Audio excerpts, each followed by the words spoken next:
Dada sizga hech qachon qoyil qolmaydi. Chunki siz uni pushti kamaridan bo'lgansiz. O'g'lim, yaxshi ham sen bor ekansan. Sen bo'lgan uchun men mana bu yuribman demaydi, chunki u sizning dadangiz. Uni hadib tilini qisavermang.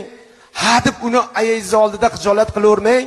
Nabaro dada, siz aytgan fikrdan keyin men ishim o'zgarib ketdi.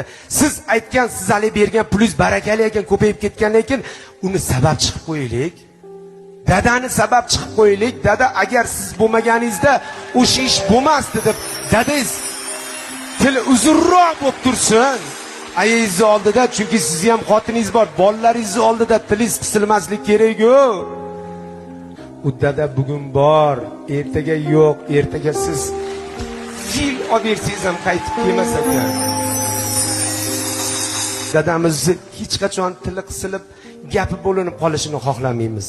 Dadamiz gerdayib yursin. Chunki biz dadamizga nima? O'sha mashinangizni olib bergandan keyin kechasi 2 da kelsangiz ham indamasinmi? Eski dadangizni yo'qotib qo'yasiz. Kel o'g'lim uyga degan dadani yo'qotib qo'yasiz.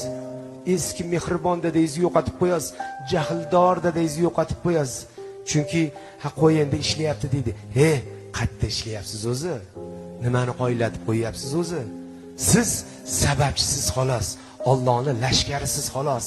Sizga Xudo beryapti, buyruq bor, shunga berib qo'ygin deyapti. Siz sababchi bo'lib olib kelib dadani bir achishga qo'ymang. Dadangizni xohlagan ishimni qilsam dadamga bitta mashina olib berib, eski dadangizni yo'qotib qo'yasiz.